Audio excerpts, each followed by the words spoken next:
इस बीच एक बड़ी खबर आ रही है। आपको बता दें, मिडिल ईस्ट में स्थिरता पर अमेरिका की बड़ी पहल देखने को मिली है।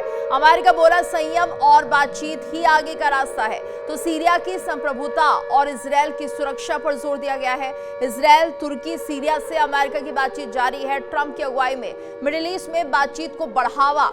अमेरिका का विजन समृद्ध मिडिल ईस्ट और स्थिर सीरिया अपने पड़ोसियों के साथ शांति से रहे, ये कहना है अमेरिका का।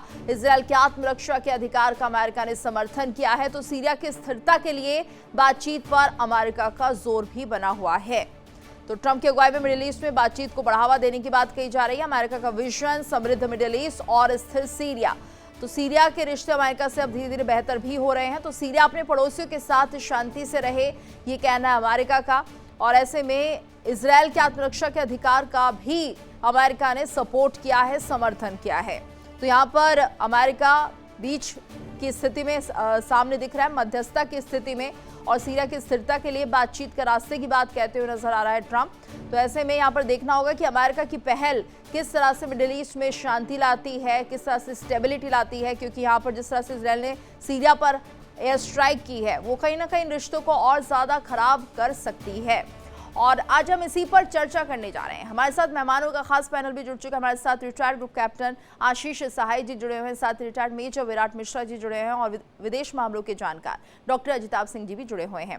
आप सभी का बहुत बहुत स्वागत है। और जिस तरह से हम देख रहे हैं, पूरा माहौल बना हुआ है। साहिल सर, आपसे समझना चाहेंगे फिलहाल इस पूरी स्थिति का आकलन आप कैसे करेंगे, और ये जो मिडिल ईस्ट में एक तरह से तनाव की स्थिति बनी हुई है, इसे हम कैसे देखें?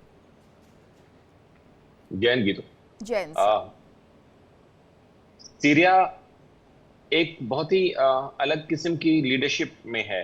पिछले कई दशकों से वहां पे टोटल टर्मोइल, कोई लॉ एंड ऑर्डर, कोई सिस्टम, कोई संस्था ऐसी नहीं है। आपके दर्शकों को ये पता होना चाहिए कि जो प्रेसिडेंट है सीरिया के, जिसको अमेरिका ने ओके किया हुआ है, एक्सेप्ट किया हुआ है, बात कर रहा है। मेरे ख्याल पहली बार ऐसा हुआ है कि सीरिया का कोई प्रेसिडेंट व्हाइट हाउस में जाके प्रेसिडेंट से मिला है।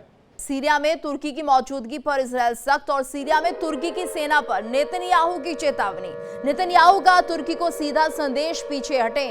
इजरायल के प्रधानमंत्री बेंजामिन नेतन्याहू का बयान सामने आया है। बेंजामिन नेतन्याहू बोला कि ऐसा ना करें, तुर्की को संदेश दिया था लेकिन सुना नहीं है, ये कहना है नेतन्याहू का। संदेश नहीं माना तो बेहतर तरीके से समझाया है। क्या कुछ कहा है, सुनाते हैं आपको। אנחנו לא נסבול התבססות צבאית טורקית שיורדת דרומה, כי היא מאיימת עלינו. את זה העברנו באופן כללי. עכשיו אנחנו ראינו שיש כוונה של טורקיה להתבסס בשדה תעופה דרומית לקו שלה, קרוב לחלב, והעברנו מסר. איך אגדיר לך את המסר? Don't. המסר עבר? המסר עבר, אבל כנראה שלא לא שמעו אותו, אז דאגנו שיבינו אותו בצורה יותר טובה.